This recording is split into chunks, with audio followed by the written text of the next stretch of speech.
I wanted to start with something, just a high-level observation from each of you to set the table, because there was something in that blurb we talked about, which is rethinking long-held assumptions around globalisation as everything blurs: trade, politics, business, geopolitics. And I wonder what that means for each of you. Like, how do you define or see globalisation now? Is it changing? Is it structural? And how? Deepali, I'll start with you. Yeah, I think deglobalization really is not the end of international trade, like perhaps, some of us tend to believe. I think it's this new phase of growth, and I would call it regionalization rather than deglobalization, because trade is going to look very different. How countries deal with each other is going to look very different. And I think one theme which will prevail because of what we've seen, since COVID and since geopolitics have really triggered off, is security of everything. So it's not just about like securing your energy, food supplies, and your water, etc. You have to secure your data, cyber, technology, and everything. So countries, companies have to think a bit differently. International trade continues, but at the same time, you secure everything that you can for your country and for your companies. Well, Parag, to that point of regionalisation and regional growth and the things that you look at in that, I know that you've talked about ASEAN even being, or Asia being, a sponge, but do other things come into those questions when you think about economic growth and security? Even electricity, for example, seems to become so important now, not just for businesses, but for the economy and in the political space as well. Let me build upon these points. Geopolitics, technology, resource access and sustainability, regulatory frictions, all of those are contributing to a greater or lesser degree towards this regionalization paradigm. It's not necessarily incompatible with globalization, though. What we find historically is that more regionalism actually ultimately does contribute to more globalization. For one thing, you're elevating economies domestically. You're allocating that investment, that capex, to fuel a domestic or regional growth cycle. As economies grow, they tend to trade more, right, and so forth. So regionalism and globalization are not necessarily mutually incompatible. It's just a sequencing thing or a cyclical thing that we're experiencing right now. And so I'm not opposed to this regionalism. I think it's actually a very good thing in some ways. Again, it's not necessarily the way some regions would have wanted it. If you look at Europe, European spokesmen today have sort of come around a common expression, which you hear a lot, which is, we're being threatened by America, threatened by Russia, and threatened by China all at the same time. What else are we going to do but to consolidate internally? So it's a reluctant, internal focus. The US is doing it very much in a premeditated, if haphazard way. And it's much more domestic than regional. As you can see, Trump has just imposed new tariffs on Canada, for example. But focusing here on Asia, we should not treat this trend as something new. We should treat it as a crescendo. Many of us in this room would remember the Asian financial crisis. At that point in time, in the late 1900s, literally 30 years ago, is when part of the recovery involved bringing down internal barriers to greater capital flows and trade internally as part of the recovery. Then a decade later, we had the global financial crisis. Then we had Trump and Brexit. We've even had SARS, in between. And now you have the trade shocks and the Hormuz crisis. There have been about 6 episodes in the last 30 years. And after every single one of them, the pattern of behavior across Asia has been very similar, and that's a good thing. And that pattern has been what? More internal integration, more consolidation, lifting of barriers, and so forth. So I think what's happening here in Asia in general, and ASEAN in particular, should not be understood purely as a reaction to global dynamics dictated by others, as if we are only here in Asia price takers. Right? We have been making decisions for 30 years towards greater integration to a faster or slower degree, but it is happening. And now we will respond to the Hormuz crisis, trade wars, and other exogenous conditions, I think, according to the same pattern. And that's a desirable outcome, actually. We have seen, though, in this effort towards integration and perhaps the impetus of Hormuz being the most recent one, there are still limits and challenges to that regionalisation, and ASEAN as well as a grouping. Even with Hormuz, they've talked about strategic stockpiles of energy, which they've never managed to achieve. Is this the thing that's going to prod that in a way that Europe has had that real wake-up call? Trump, Ukraine, the Middle East, collectively prompting real structural changes there? Just briefly, yes. Short answer, yes. I mean, nothing hits harder than having your fertilizer supply, run out and having gas prices spike, and not the first time when it comes to fuel prices. So I think what we're hearing now and hopefully starting to see now is that in power transmission, in power generation and transmission, and in critical commodities, there will be a much more concerted effort towards either building stockpiles, harnessing one's own resources and so forth. So yes, in that sense, this has been again, the silver lining to the wake-up call is that. Deepali, I think you might have views on that, and I wanted to add on another element that you might have a perspective on when we think of regionalisation. Does that mean we sort of think of it as being the gravitational pull of China regionally? I mean, Singapore as an open, relatively small but crucial economy, the leaders here talk about this, and they've been talking about it for years. We don't want to have to choose. We want to be able to balance our relationships. Does regionalisation change any of that thinking? I think picking up from where we left, like Parag mentioned, for Asia is really the way to put it. So Asia, and especially ASEAN, is in a great spot, right? One, because intra-Asia trade, which didn't do anything for the last 2 decades. So there was a pickup in intra-Asia trade 2 decades back.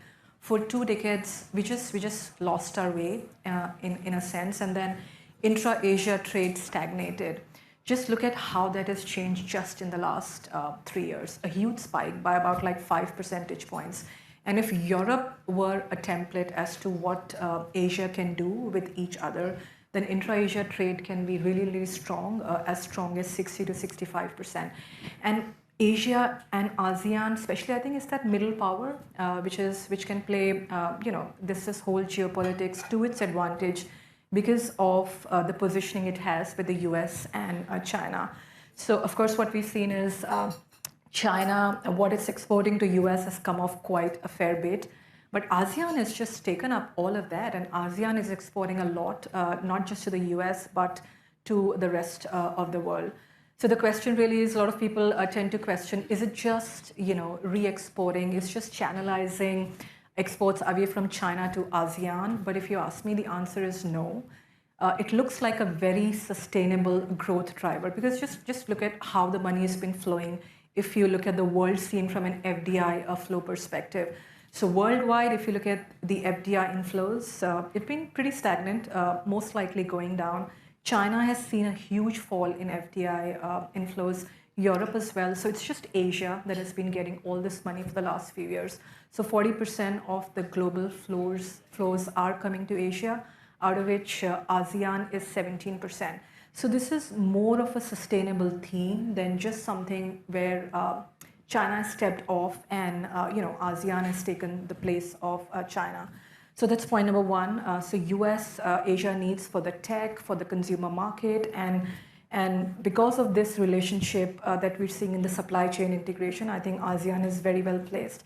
Then the second point is, I think the next debate is China 2.0, and how does ASEAN and rest of Asia deal with that, right? Because there is a lot of overcapacity, anti-involution drive that China is dealing with. And there is a lot of investment that is coming from China as well into ASEAN. And I think there is a bit of a concern that this investment is killing the industries in ASEAN, it's killing the consumer markets in ASEAN.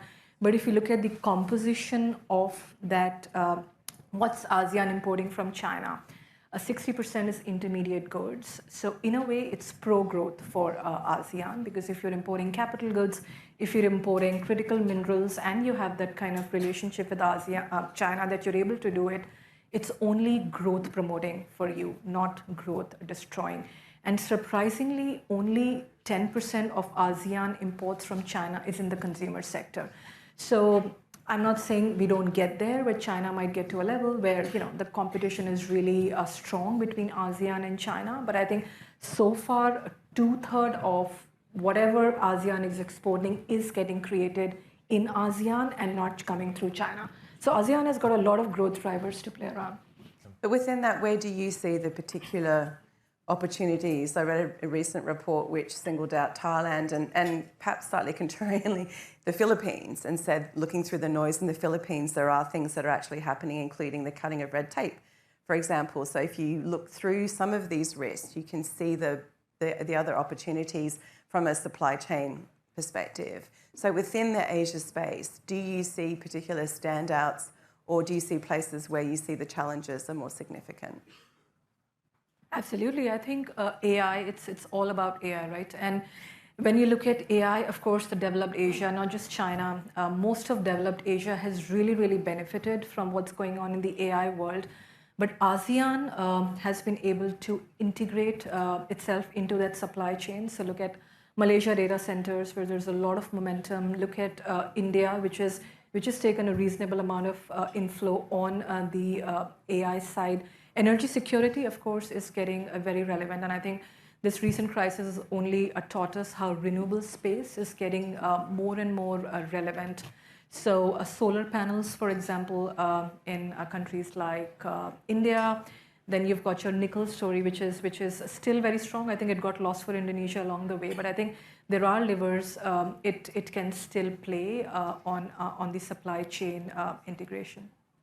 I'll ask you the same question, Parag. Well, I want to build on Deepali's points, because the more you untangle what's happening with trade flows and capital flows and technology, the more it reinforces the pro-ASEAN story. For example, a number of people might be very concerned about the overall sort of trade deficit that ASEAN has with China in the context of RCEP. But as Deepali is pointing out, that's positively offset by the FDI coming in, the capital investment from China, the benefits that ASEAN producers receive from having faster, data, the AI capex, the industrial capex, and clean energy. All of these that lower cost, high quality goods that are coming in from China are actually helping to stimulate the ASEAN economies, which at the same time can benefit from the wage arbitrage vis-a-vis China. So I think you have to have a holistic accounting, as I like to call it, rather than looking only at trade.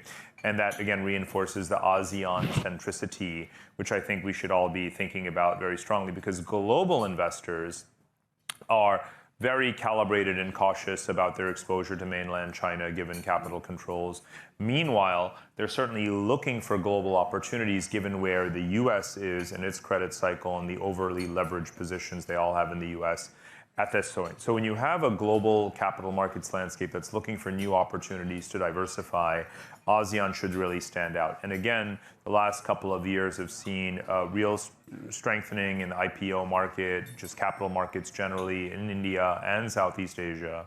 So it's actually a great time to be branding, promoting ASEAN countries as being open for business, let's say, but open for capital above all else, so that they ensure their position as a major global production hub alongside China in the future.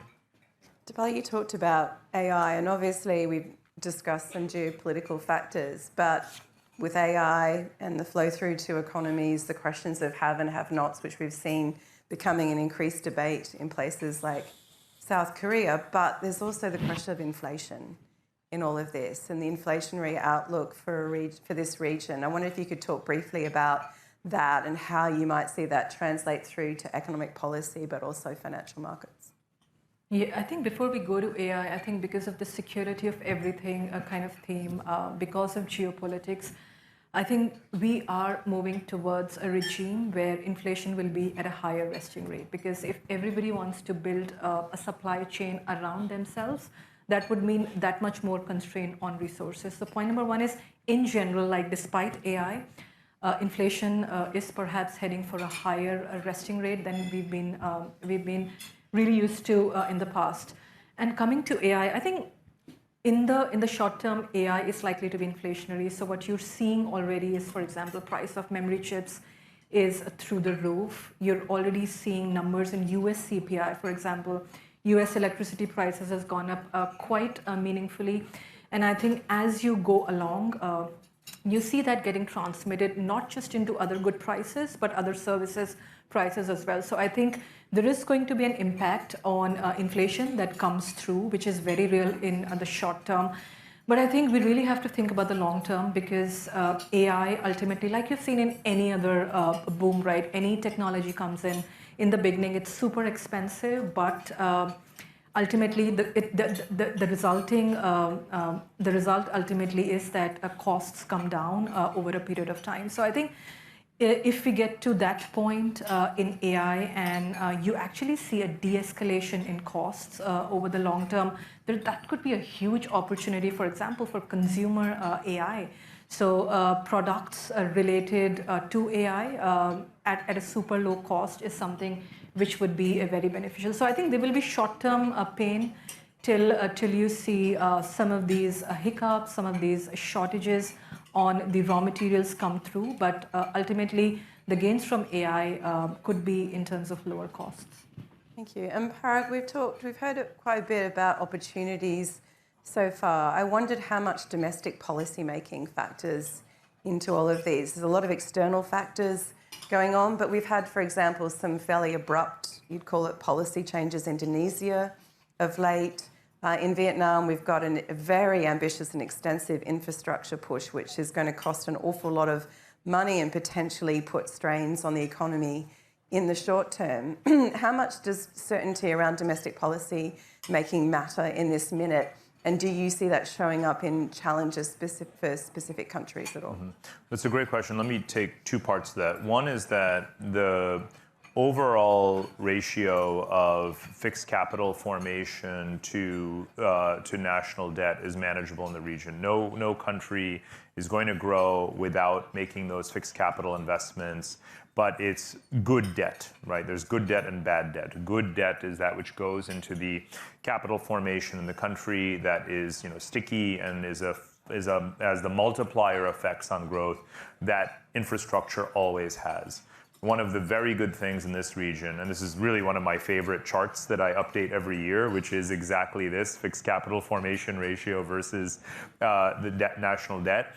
And ASEAN countries remain very healthy and are in that safe quadrant, unlike other countries that have very high debt and you don't see the actual fruits and benefits on the ground. So I'm extremely bullish on this. 500 years of economic history prove it. And I'm going to stick to that mantra, if you will. So overall, I'm bullish on the capex super cycle globally, but it's not new to ASEAN. And maybe it's new to other parts of the world that have been deficient and derelict. But here in Asia, we've been very big on the capex, and we need to continue to be. It's not bridges to nowhere, not at all. Especially when you look at the spatial and economic inequality across Asia. And this gets to the point about politics. Yes, we have a lot of volatility in domestic politics across a fair number of countries in the region. We can't help that per se, right? It's something that we're accustomed to from any number of countries in the region. But from a policy standpoint, there is consistency, right? There is this sense that we have to focus on power, on housing, on infrastructure, education, hard and soft infrastructure. And that's where I see a lot of upside is in the deployment, right?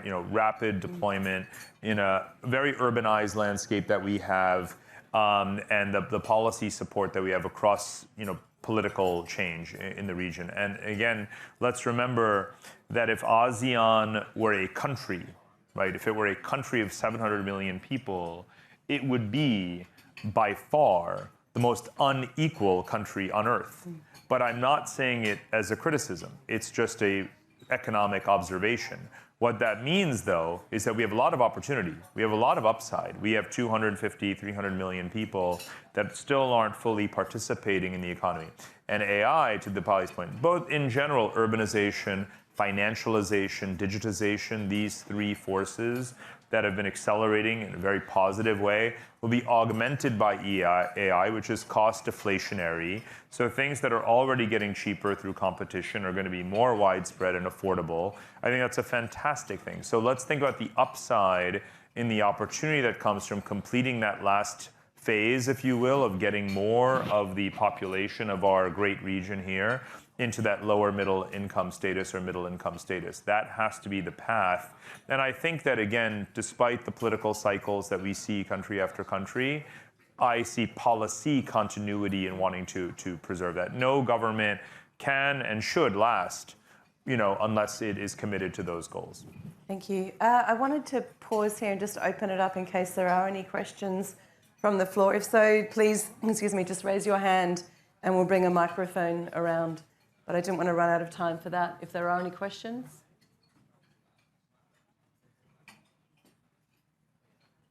Okay, if you do have a question at some point, please do raise your hand. We'll spot you in the minute. I wanted to turn to regional geopolitical issues because we've talked about these global headwinds or changes that have been brought in a way somewhat from the outside to Asia. Do you see that there is any localized geopolitical risk in Asia that we need to be attuned to when we're thinking about investments, companies, business, or where we do our business? Deepali? I love geopolitics, but... Yeah. So I think the way I look at it is some countries have been more open to receiving investments because of their openness from a geopolitics angle. And some countries that are closer to the South China, the sea issue, that have been lagging behind. So I think countries like Australia, for example, are very clear and stand out from the geopolitical issue. And if you look at the newer money that is going into the newer sectors, I think Australia is clearly one of the economies that has benefited. Secondly, look at Singapore. I think it really stood out from this, in this beauty contest where almost everybody was trying to be a part of this supply chain, and Singapore, just because it's seen as an ally to almost everybody. And it was quite surprising that it's actually not Vietnam, it's not even Malaysia, it's actually Singapore that has shot up in terms of being the largest recipient of FDI just in the last 2 years.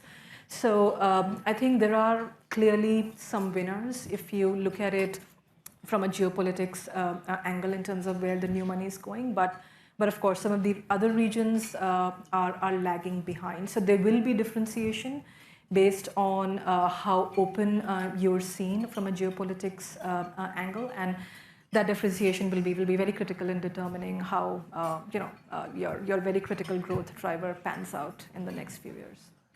I'll just add to that. The middle powers is a term that is everyone's tip of everyone's tongue since earlier this year. But the term that underpins middle power behavior is what I call multi-alignment, right? The capacity to be able to play all sides. To say, I will not be hostage to one great power or another, not to America, not to China, not to anyone, but rather to do what's in my own best interest. That's the capacity for multi-alignment. And what I think is extremely important for ASEAN countries in particular, and ASEAN in general, is to preserve that capacity as long as possible. Part of the reason this region is having its moment in the sun is because we're able to attract investment and trade with China and Japan and India and Europe and America all at the same time. We cannot divorce the growth story of the past 20 years and hopefully the next 20 from the fact that this region is doing a masterful job in general at multi-alignment. Some countries are swinging one way, the other way, and the other way. I get it. Sometimes you have to. But even that is part of the desire to remain autonomous. And that autonomy is absolutely crucial. If we can band together a bit more strongly from a diplomatic standpoint and have a regional multi-alignment posture, that will be even better for us. So I'd like to see ASEAN or countries like Singapore leading ASEAN together with Thailand, together with other partners, to ensure that we coordinate a bit better, and then we'll be able to preserve that diplomatic and strategic autonomy. That may have an impact on some of the key geopolitical flashpoints, whether it be the South China Sea or other issues, where I would also like to see a more proactive stance at not just managing flare-ups, but actual settlement and resolution. And that's something that is a matter of strategic maturity. We have been mature enough for 35 years that there have been major wars breaking out in other parts of the world, we've managed to avoid them. We've managed to, again, contain significant escalation, whether it's North and South Korea or India and China and so forth. But your luck can run out. if you don't actually actively settle the disputes. So for anyone in this room, whichever country we are from, whether it is Singapore, Thailand, Vietnam, I strongly urge that we not allow frozen conflicts to simply linger, because if you've been following Ukraine and other places, they don't stay frozen for long, right? So, active dispute resolution is going to be the surest path to the actual geopolitical stability that we need to maintain our growth story.